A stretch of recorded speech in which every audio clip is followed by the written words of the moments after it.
السلام علیکم ورحمۃ اللہ وبرکاتہ۔ بسم اللہ الرحمن الرحیم۔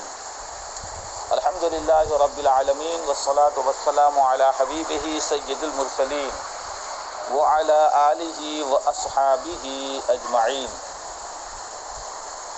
ترمذی شریف اور اس کا پہلا باب ما جاء لا تقبل صلاۃ بغیر طہور کی گفتگو چل رہی ہے۔ مکمل حدیث ہو گئی کہ حضور اکرم صلی اللہ علیہ وسلم نے ارشاد فرمایا کہ بغیر طہارت کے نماز قبول نہیں کی جائے گی اور غلول سے صدقہ نہیں ہوگا، یعنی خیانت سے جو مال حاصل کیا جائے گا اس سے صدقہ نہیں کیا جائے گا، اور اگر کوئی کرے گا تو اس سے ثواب نہیں ملے گا۔ تو یہ حدیث حضرت عبداللہ ابن عمر رضی اللہ تعالی عنہما سے مروی ہے کہ اس کے کلمات یہ ہیں، حضور نے ارشاد فرمایا لا تقبل صلاۃ بغیر طہور، اور یہی حدیث جب حضرت حناد رضی اللہ تعالی عنہ سے مروی ہے، جو دوسری سند ہے۔ پہلی سند امام ترمذی نے پیش کی اپنے استاد حضرت قتیبہ کی، دوسری سند تھی حضرت حناد ابن سری کی۔ وہ حضرت حناد ابن سری والی حدیث میں بغیر طہورین کی جگہ الا بطہورین ہے، تو دونوں کا معنی ایک ہے۔ یہ امام ترمذی رضی اللہ تعالی عنہ کے علم حدیث میں معلومات کی اس حد پر دلالت ہے کہ کس روایت میں کون سے کلمے میں کیا فرق ہے۔ اب اس کے بعد امام ترمذی علیہ رحمہ یہ جو حدیث ہے، ہر حدیث کے بعد وہ حکم بیان کرتے ہیں کہ حدیث کس درجے کی ہے، صحیح ہے، حسن ہے یا کیا ہے، یہ بیان کرتے ہیں۔ قال ابو عبداللہ، یہ امام ترمذی کی کنیت ہے، کہتے ہیں ھذا الحدیث اصح شیء فی ھذا الباب واحسن، اس باب میں یہ حدیث سب سے زیادہ صحیح اور سب سے زیادہ عمدہ ہے۔ اس کا مطلب یہ ہوا کہ اس سلسلے میں جتنی حدیثیں ہیں وہ سب حدیث میں یہ جو حدیث شریف ہے اس سند کے ساتھ حضرت قتیبہ سے، حضرت حناد سے، اور وہ حضرت عبداللہ ابن عمر رضی اللہ تعالی عنہما والی حدیث سب سے زیادہ صحیح اور سب سے زیادہ حسن ہے۔ اس کا مطلب یہ ہوا اس باب میں اور بھی حدیثیں ہیں۔ یہ تنہا ترمذی شریف کی خصوصیت ہے کہ اس باب میں اور کون کون سی حدیثیں ہیں، کس کس صحابی اور راوی سے مروی ہیں، اس کی بھی تفصیل وہ اپنی کتاب میں بیان کرتے ہیں۔ وہ کہتے ہیں وفی الباب ان ابی الملیح، حضرت ابو الملیح کی حدیث ہے، ان ابیہ ہو کے ہے، اور تیسری حدیث حضرت ابو ہریرہ کی ہے، چوتھی حدیث حضرت انس ابن مالک رضی اللہ تعالی عنہم علیہم اجمعین کی ہے۔ گویا کہ ایک باب سند کے ساتھ امام ترمذی نے پیش کر دیا تفصیل کے ساتھ، اور فی الباب کہہ کے انہوں نے 4 حدیثوں کا اجمالاً ذکر کر دیا۔ تو یہ 4 حدیث اور ذکر جو کیا ہے وہ حدیث ملا کے کل 5، گویا کہ اس باب میں امام ترمذی کہنا چاہتے ہیں 5 احادیث ہیں، مگر ان 5 حدیثوں میں جو حدیث سب سے زیادہ صحیح، سب سے زیادہ عمدہ اور سند کے اعتبار سے سب سے زیادہ معیاری تھی وہ حضرت عبداللہ ابن عمر رضی اللہ تعالی عنہما والی حدیث تھی، جس کو امام ترمذی نے سند کے ساتھ اوپر پیش کر دیا۔ امام ترمذی اپنی کتاب ترمذی میں جو محدثانہ بحث کرتے ہیں، اس بحث سے صحائح ستہ کی اکثر کتابوں کا دامن خالی ہے۔ اب دوسری بات وہ کہنا چاہ رہے ہیں، امام ترمذی کی خصوصیت یہ ہے کہ راوی میں کوئی اگر کنیت کے ساتھ ذکر ہیں تو وہ ان کا اصل نام پیش کرتے ہیں، اور اگر کسی کا سند میں نام ہے اور کنیت ان کی مشہور ہے وہ کنیت بھی اور وہ پیش کرتے ہیں۔ کبھی ایسا ہوتا ہے راوی